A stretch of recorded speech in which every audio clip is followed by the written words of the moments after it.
Hi, my name is Maria. I'm a student at TMU. I'm in second year and I'm currently pursuing my bachelor's in psychology. The project I pursued in the course was an app focused on mental health. At first, it was called In This Moment, and it was a mental health toolkit with a kind of choose your path kind of logic, where users would choose how much time they had, and then that would lead them to curated advice and different activities which they could use to then mitigate their symptoms. It was very Later, I changed the project to be called Orbit, and I pivoted the idea from less of a choose your path logic kind of system to more of a constellation layout, where users could benefit from seeing their progress in real time and seeing it mapped out in front of them to help kind of like declutter the space in their brain that was taking up. The activities became more complicated, and I became more interested in involving a calendar or a tracking tool that wasn't used for streaks or anything like that. It was just used to monitor progress and be able to go back and look at everything that they've achieved since the beginning that they started using the app. And hopefully that could motivate them to continue using the app or eventually grow out of it and feel like they have improved their mental health enough to be on their own now. My primary audience is students and young professionals experiencing high distress situations such as anxiety, panic attacks, or different disorders that may just cause them to have higher stress levels than normal. The lesson I took away from conferring with my stakeholders was that they aren't just looking for a journal or something that they could just quickly write off their thoughts and then forget about it. They're looking for relief. So by prioritizing a 30-second intervention, I made it very clear that speed is support and that support doesn't have to come through a long process of trial and error. It can just be something that's accessible to everybody and something that everybody can easily understand and easily benefit from. I also ran a couple surveys through my peers, my classmates, my group members, and through those I learned that users are looking for features that I haven't even thought about, such as a calendar, a sketch pad, or even a sleep tracker, which all together helps them mitigate their anxiety symptoms, which is the overall goal of the app. So conferring with them really helped me base the direction I was going in and discover things that I may not even have included in the app if it wasn't for them. Early on, I struggled with technical building errors in my code. Since this is my first coding project, it was a really big learning curve for me as I was pretty much starting out from scratch. I watched a couple of videos, I talked to a few of my peers that are experienced in the coding and computer world, and through that I learned that the perfect idea doesn't really come from 100 lines of coding or something extremely complicated that you may not even ever understand. Sometimes it's just a simple idea, a simple couple concepts that function elegantly and sometimes even better than the longer ideas. So by prioritizing efficiency and focusing on one specific aspect of it, I solved my own stress from coding for the first time, and it just made it easier to navigate the app and easier to learn the whole process without feeling overwhelmed or like I could never achieve this, I could never do this. So I would say that my biggest accomplishment was gamifying all of the complex concepts that I have learned in psychology. By watching a thought orbit like a satellite, it was fulfilling to see such a clinical complex theory such as cognitive diffusion or different concepts of CBT therapy become something that's simple and just easy to understand, but at the same time effective and comprehensive, and that also educates users on the benefits of practicing these skills and all the ways that the games could just help them understand their own symptoms better and the world of psychology without making it feel complicated or overall clinical. So it was just making it accessible for everybody that to me felt like the biggest accomplishment. The journey was a pretty big, steep learning curve, especially for moving to psychological theories to actual app development. But I would say that from my GA and my peers and my instructor keeping me accountable for my goals, always checking up on me, answering any questions I had, and just providing their own insightful feedback from their previous years of experience, it really helped me discover some things that I would have never thought my app could have been possible to do, and just helped give me an overall direction where I was headed, helped organize my thoughts so I wasn't as overwhelmed. I wasn't always thinking of 100 ideas I wanted to do, helped me narrow down to the ones that were most effective and that made sense for the app. So just having that outside perspective really helped me stay grounded and focused on what I wanted my app to actually be in the end. Overall, I would say that I learned to master a new tool. I made the app almost entirely on Xcode and the simulator apps that Apple provides. on my MacBook. And I also learned how to abandon plan A when it didn't serve me anymore and jump onto the next idea. So, what I learned about myself is that I could pretty much do anything if I really put my mind to it, if I have a plan, and if I'm resilient about it. If I'm not getting stuck on one idea, I can easily jump to the next and the next. And by doing that, I don't stop myself from thinking that I could never achieve it or that my project isn't good enough. I keep moving on to the next thing in hopes to make my project better. Um, the project allowed me to treat the feedback as data and not criticism, allowing for a more resilient product in the end that was more confident when I was presenting it to others and felt more real and thought out to me as well. So it made me just pretty much more confident in my overall product and feel like I actually made an app that's worth using for people. I learned that I enjoy the bridge between clinical science and UX design. Professionally, this project has solidified my interest in digital mental health, showing me that I can apply my psychology degree to the tech-based industry as well, and that I really enjoy doing so. I really enjoy making something accessible and affordable to people that may not have access to it in other cases, and educating people on the different psychological processes of the brain and coping strategies that many people don't even know about. And especially through the app, has just made me feel like I can reach a larger set of audiences, which I have really enjoyed doing. Professionally, it has just made me feel like I'm on the right track in pursuing my psychology degree. At the beginning of my bachelor's degree, I wasn't really sure if I was in the right career or if I was going to the right profession, but through this project, it made me see that I really do enjoy psychology.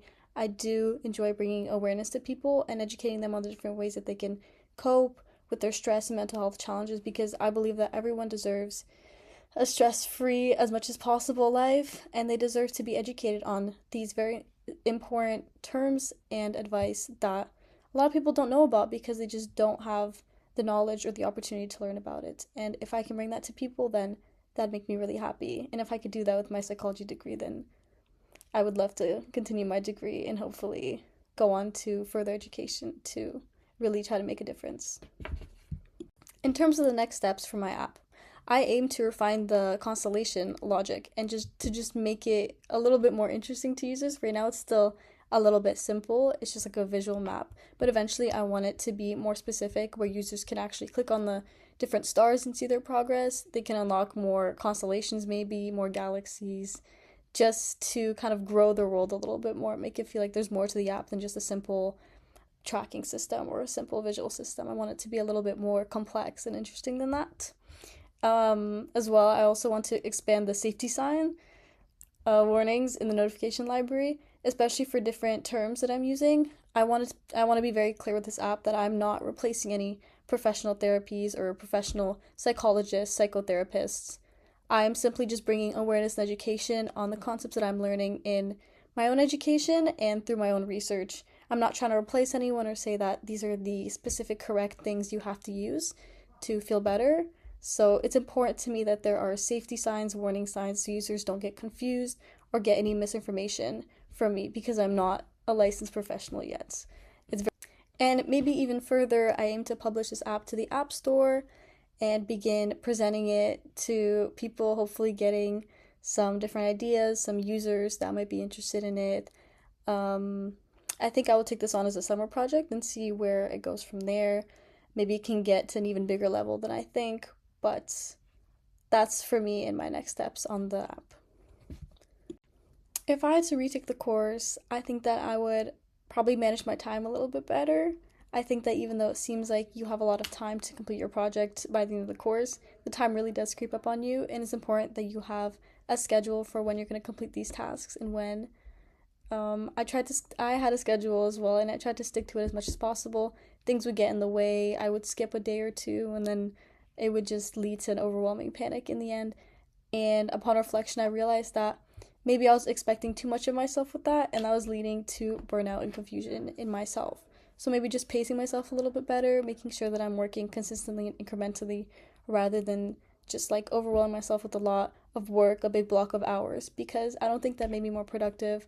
I think if anything, it made me more stalled in my progress and feeling like I would dread the next time I would have a working period on it because it wasn't enjoyable to just strictly do it for multiple hours at a time. I think it would have been a lot better if I spread it out. And if I retake the course, I definitely think that's going to be a priority of mine. This course offers a distinct value of applying your knowledge and experience to an actual product of innovation. Without this project, my psychology knowledge would have probably just stayed on paper. It wouldn't actually have become something that I'm this proud of. Instead, I learned how to build a system for help and actually use my psychology degree to bring these concepts to people that are not studying psychology but may still benefit from learning this knowledge. I would highly recommend this course to anyone who's looking to apply their academics or something that they're learning, something that they're just really interested in, into a real world project, especially if they're willing to bend a little bit and try something new, because I think that can always be fun. And it could also help you learn, it could help you look more proficient in your knowledge and like you kind of know what you're talking about because you're taking that and you're applying it to something outside of the curriculum, outside of school. To me, it just made me feel a lot more well rounded and knowledgeable, in that I can actually prove something physical that I'm learning with my psychology and stand out amongst some of the rest of my peers and people in my program. So, this is my final product, Orbit, my app.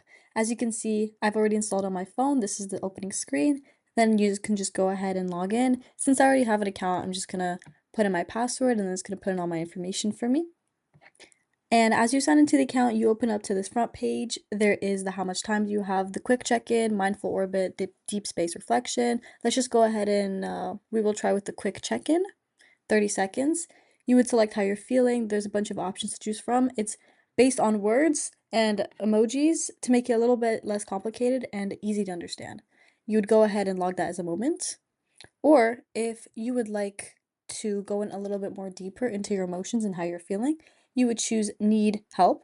And then as you can see, you have all of these different activities and engagements you can use. This is the senses game where you get more in touch and grounded with where you are right now in case you're feeling too stressed out or lost.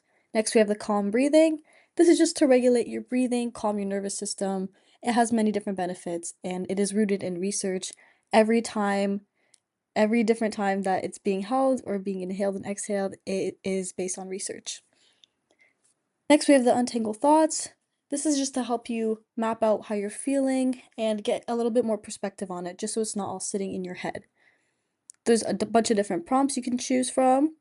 Then you would go ahead and anchor them to the web by clicking in the middle. As they're anchored, you can click each one for personalized advice, or you can simply just swipe them away one by one to visualize the thoughts disappearing and clearing out of your mind a little bit.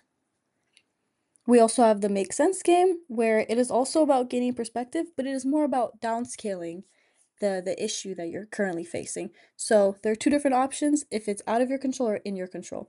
For out of your control, you can practice the release by just remembering that it matters a lot right now, but maybe in 5 days it'll matter a little less, and maybe even in 5 months it'll matter even less as it gets smaller and smaller, and finally in 5 years maybe it won't matter at all since it's that small. It'll still be lingering there, of course, but you will be a little bit more distance from it.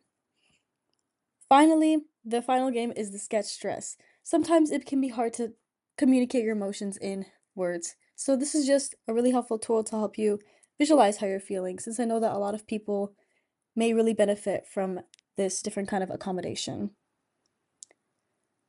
Next, you have the insights page where you can look at the streaks you have. These aren't being recorded or based on anything. This is just to visualize your progress.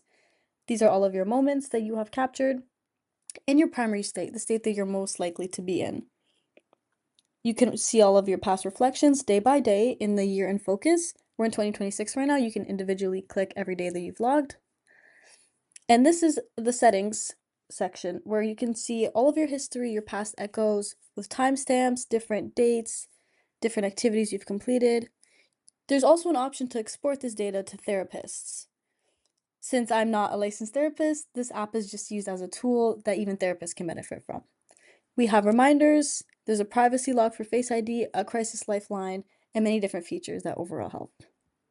So yeah, many more features coming, but for now, this is how the app turned out, and I'm really happy of it overall.